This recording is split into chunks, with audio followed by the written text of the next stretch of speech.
I will fully admit I'm a bit late to the party when discussing Frieren Beyond Journey's End.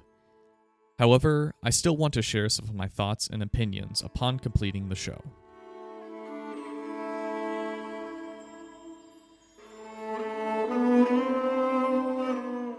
At a glance, Frieren doesn't seem to hold anything special. You would expect it to be yet another typical fantasy series drawing from the same tropes we've seen 100 times over. Yet, within the first episode, we see how truly unique this series is, and how it elevates itself from the crowd of typical fantasy to a stalwart of amazing writing. Straight away, the series' abnormalities are shown by establishing when the story takes place. Like the title implies, we watch the hero's party at the end of their journey, defeating the Demon King.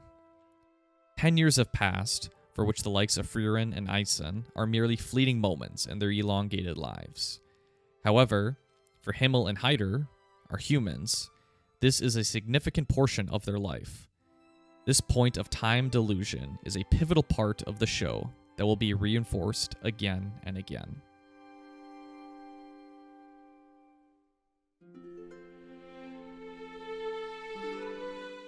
As I stated previously, contrary to most fantasy anime, the story of Beyond Journey's End begins with the end of one. The land is at a genesis of a new golden age, where the Demon King and his forces are no longer a threat. The hero's party has accomplished their task and is ready to recline back into a life of meagerness. We aren't about to start an epic quest, we are at the end of one. This was a very interesting choice by author Kanehito Yamada, but it's one that makes perfect sense for the story that they are trying to tell. Frieren the Mage is both unmistakably human and almost otherworldly at the same time. She shares the likes and dislikes of things similar to humans. She enjoys eating, shopping, and above all, magic. And she is selfless and caring, willing to put others before herself. But at the same time, emotions are like a foreign language to her. Building relationships, finding purpose beyond magic, and the idea of mortality are concepts she struggles with understanding. And why would she bother? Because of the seemingly millennia-lasting lives of elves, she is ready to continue her pursuit of more grimoires, not dwell on people that were a fleeting moment in her life. This is the genius behind Yamada's writing.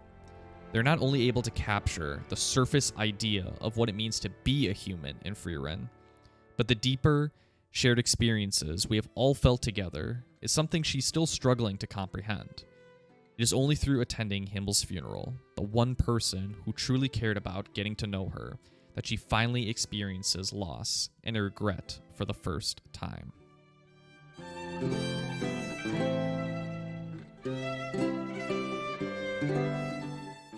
This moment sparks a newfound motivation inside of her to learn more about humans and begin to understand their feelings and emotions.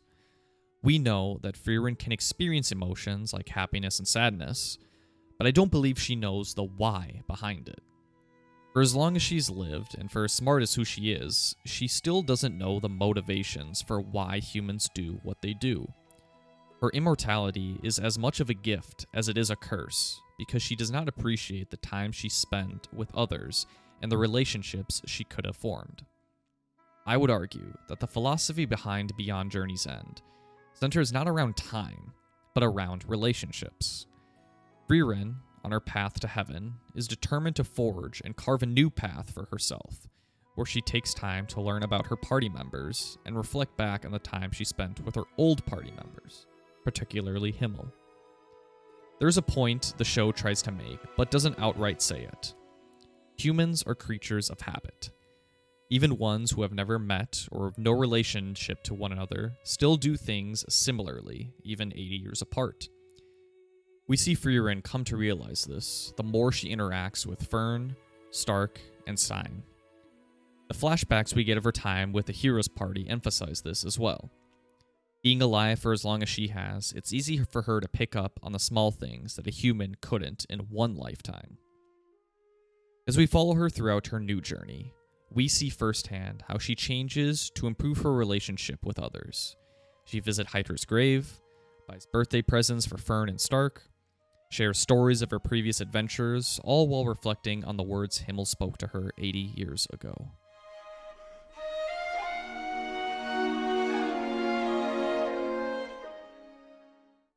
The story of Beyond Journey's End isn't just about our favorite sweet loving mage either. It's about the journey itself too. One aspect I believe that's taken for granted and not appreciated because it's doing it so well is the pacing. Frieren boasts a 28 episode long season, which is 4 longer than a normal 2-core 24 episode run. This gives the show ample time to breathe and faithfully adapt the major and minor plot points into it. Frieren substitutes constant action and battles with well-written dialogue, world building, and interesting mini-plots. Okay, there is some pretty cool action too.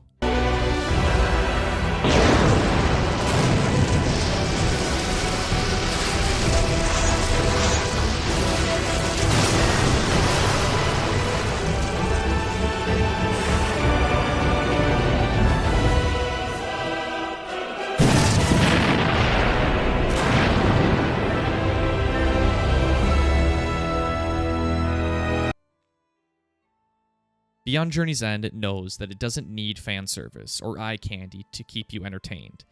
It has a compelling story, which is the most integral part of any fantasy anime.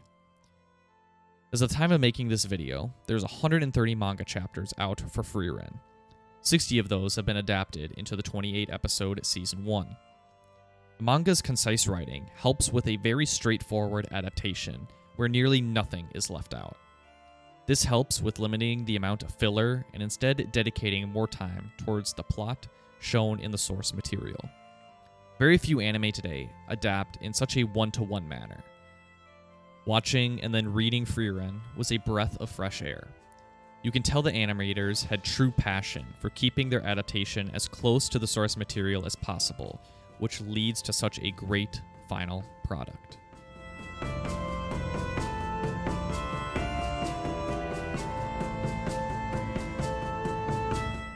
To further hone in on this point, Frieren feels like a fantasy anime. More times than not, I get immersed into a show only to be pulled out by either an unrealistic plot point or something that doesn't quite fit into the genre I'm watching. This isn't specific towards fantasy, but I feel for how fantastical and how open-ended fantasy can be, writers tend to struggle with keeping the story immersive. Frieren does not have this issue. The buildings, clothing, terminology, weapons, landscape, spells, magic, all feel realistic and fleshed out to this world. I'm constantly impressed with how well detailed the interiors of shops are and how mesmerizing the cities are. The world feels lived in and makes sense, if that makes sense. It may be a small point, but keeping immersion in the world, I believe, is something very beneficial to a story, but is also extremely difficult to pull off.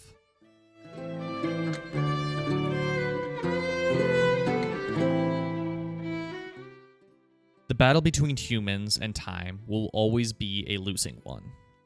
We often see characters in their prime, but those such as Eisen, Hyder, and Denkin remind us of the mortality of humans compared to our long-eared protagonist. The contrast in the perception of time will continue to be a focal point of the series, and one that Frieren may never overcome. It's nearly impossible to explain to someone who has lived for thousands of years how important each day is to someone who has roughly 80.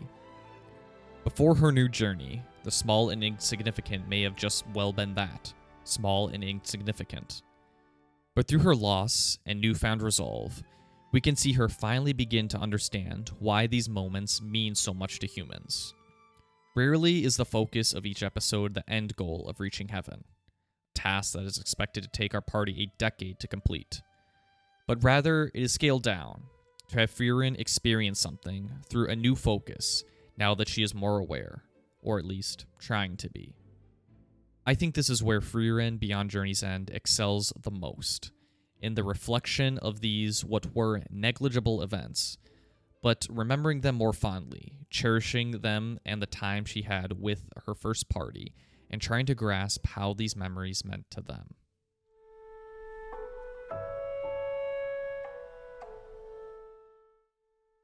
So in a world where dozens of fantasy anime are aired each season, why does Frieren matter?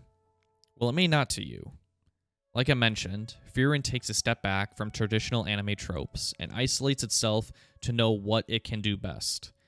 It's nice to have a high-quality fantasy anime that focuses on the characters and their individual journeys. The satisfaction from watching this cast on screen learn and develop is very rewarding. It does everything so well, I cannot recommend it enough to anyone who wants to watch something new. I hope you all enjoyed listening to my thoughts on this. If you did, let me know by leaving a like and a comment down below. If you haven't already, make sure to subscribe to get notified on more videos similar to this. That's it from me. But until then, I will see you all next time.